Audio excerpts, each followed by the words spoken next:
From a Hollywood version of an iconic training scene to a new name on some famous boxing shorts, Creed 3 is chock full of small details that bring the entire Rocky cinematic universe full circle. In the first Creed movie, Adonis or Donnie is torn between wanting to make a name for himself all on his own and using Apollo Creed's legacy as a springboard for his own career.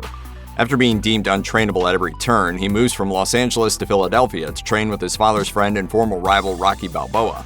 As Rocky trains the young Creed, Donnie becomes a powerful force to be reckoned with, following in both Rocky and Apollo's footsteps. By the time Donnie finally steps into the ring to face Pretty Ricky Conlan, Hollywood Adonis Johnson trades his biological mother's name for his father's and reintroduces himself to the boxing world as Adonis Creed.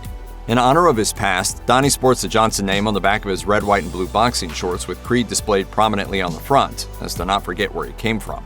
This remains consistent throughout all of Creed 2 also. Taking place years after the second installment, when we catch up with Adonis at the start of Creed 3, he's completely shed the Johnson name and identity in favor of the Creed title and legacy. His new red shorts signify that Donnie has finally come to terms with who he is and where he comes from. Creed 3 opens with a flashback to Donnie's childhood spent with his best friend and older brother figure Dame Anderson. The past came back too. After infiltrating a boxing underground ring, Donnie and Dame head back home only to get in trouble along the way. But before Donnie picks a fight with the abusive man who ran their old group home, he gives Dame something from his father's personal collection, a Rumble in the Jungle ticket. On the surface, there's nothing incredibly special about this, other than it came from Apollo Creed himself, but fans may remember what makes the event in question so special. In Creed 2, promoter Buddy Marcel mentions that a battle between Donnie and Victor Drago would be as big as Rumble in the Jungle.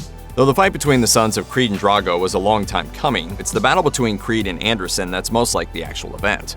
No doubt the battle for Los Angeles at the end of Creed 3 serves as Donnie's own Rumble in the Jungle, cementing him as the best of his generation. In the original Rocky movies, Rocky Balboa duked it out with Apollo Creed twice before the pair became good friends. By the time Rocky 3 came around, these two-time rivals were as thick as thieves. So after Apollo died in the ring in Rocky 4, the Italian stallion took on his killer Ivan Drago for a personal vendetta. If anything, the Rocky films know how to bring back former antagonists with a new twist. Creed 2, which was co-written by Sylvester Stallone, brought back Drago, portraying the villain in a more sympathetic light. Well, just like the Rocky films before, the Creed series honors its past by bringing back Donnie's old enemies from the ring. In Creed's final retirement fight at the start of the film, he's once again pitted against Pretty Ricky Conlan, though this time he beats Conlan, claiming the heavyweight title as his own. But Conlan isn't the only old opponent of Donnie's to show up in Creed 3. Victor Drago returns as well, this time as Donnie's friend rather than his enemy. Though Donnie's attempts to set up a fight between the younger Drago and starfighter Felix Chavez are thwarted by Dame, the younger Creed and Drago remain friends. Evidently, time heals all wounds. Aside from a passing reference in the first Creed, the other children of Apollo Creed, an unnamed son and daughter, are rarely mentioned. Though they appeared briefly in Rocky 2, running away from their frustrated mother, Apollo's other children haven't shown up again in any installment of the Rocky franchise, even after Apollo Creed died in Rocky 4. If he dies, he dies. Since Adonis was born shortly after Apollo's death, the former master of disaster never knew he had an illegitimate son. Because of this, it took Mary Ann Creed years to track Donnie down before adopting him as her own. For years, the question of how they might have responded to having a new sibling was a question we never thought would be answered. Creed 3 changes this with a powerful and heartbreaking moment in which Adonis reminds his adoptive mother that his half-siblings never fully accepted him as their brother, while Dame did. Of all the Creed kids, Adonis is arguably the closest to his mother, and since Mary Ann took a special liking to Donnie from a young age, it's obvious why his older siblings might not have taken too kindly to another Creed in the house. Donnie going by the surname Johnson probably didn't help things much either. Even at Mary Ann's funeral, her other children don't seem to show up, and if they do, the film doesn't take any time to highlight their appearance. Still, at least we know they haven't been completely forgotten. After Diamond Dame Anderson wins a heavyweight title, Donnie confronts his old friend about his violent behavior and shady tactics in the ring.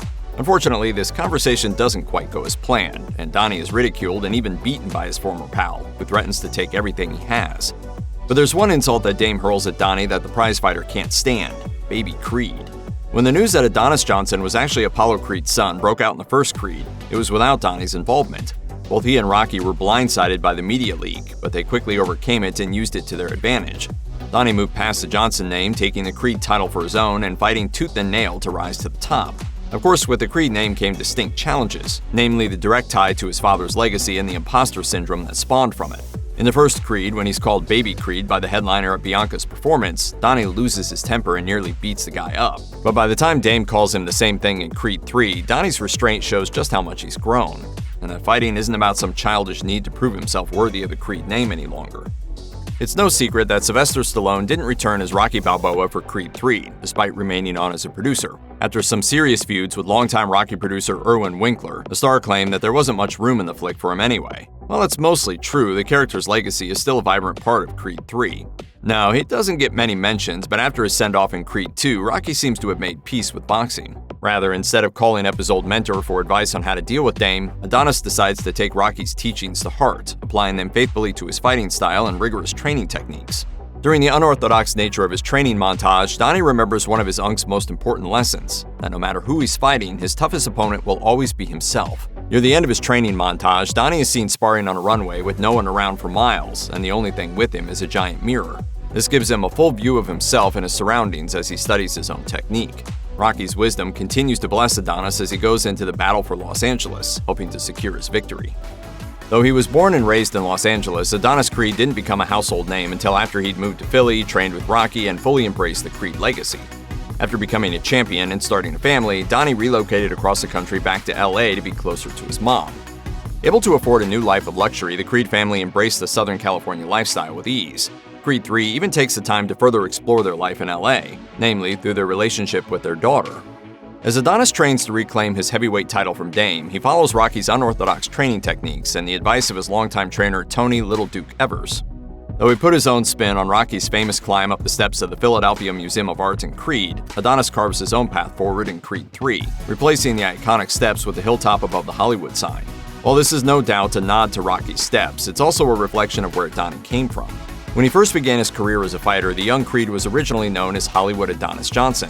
As he climbs toward the Hollywood sign, Donnie proves that he's made peace with his past, before stepping back into the ring to take back what's rightfully his own. It might not be as iconic as Rocky's climb, but it's just as meaningful. During the title fight between Creed and Diamond, Donnie and Dame share a brief moment in the ring where they each slug the other right in the face. This epic shot reminds us that these two are possibly the most evenly matched fighters in the Rockyverse. And while plenty of others have duked it out in the ring, few fights are as personal as this one. But this moment is also a nod to another fight, one that we didn't even see unfold on screen. At the end of Rocky 3, Rocky and Apollo decided to learn once and for all who was the better fighter. You fight great, but I'm a great fighter, huh? You ready? Oh, absolutely. After Apollo won in Rocky and Rocky won in the sequel, these two needed to settle the score once and for all. Unlike most fights, it took over 30 years before a winner was announced, as Rocky eventually told Adonis that his father won fair and square. So what does this have to do with that shot from Creed 3? Well, for starters, Rocky 3 ends with a freeze frame that catches Rocky and Apollo socking the other clean in the jaw. Yes, the fight between these two happened behind closed doors while Donnie and Dame's battle was broadcast internationally, but Creed 3 actually isolates Creed and Anderson with no outside interference. In the middle of the fight, Adonis only sees himself and Dame as these two brothers settle their differences the old-fashioned way, not unlike the end of Rocky 3. But that's not the only significance that the punch holds. Michael B. Jordan's been outspoken about his love for anime and how it influenced the visual style of his directorial debut. That includes dropping a few direct references to his favorite anime. The cross punch calls back to Naruto, while the painful-looking gut punch featured in the trailer is a Dragon Ball Z reference.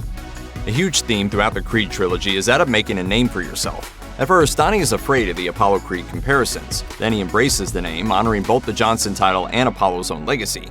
But by the third act of Creed 3, he's moved on past honoring his Johnson name and even puts the Creed name itself on the back burner. In his comeback match against Diamond Dame Anderson, Adonis sports a new pair of fighting shorts. These ones white with the name Adonis on the front and Creed on the back. For 8 years, Donnie has spent much of his time as a fighter working out his own issues without a dad. But after becoming a father himself, Adonis has decided that making something of his own name, rather than just his father's, is his new priority. His brand new fighting shorts are a reflection of that, but they aren't the only one. We're also reintroduced to Apollo's old gym, the Delphi Boxing Academy, now run by Donnie himself. The whole gym has been redesigned and not only honors Apollo's past, but Adonis's present, while preparing new fighters for the future. Even Donnie's new company name, Adonis Creed Athletics, proudly sports an A-shaped logo with a small C in the center, again emphasizing his newfound commitment to his own name and legacy. No doubt, Creed 3 proves that Adonis Creed is a name that won't be taken lightly going forward.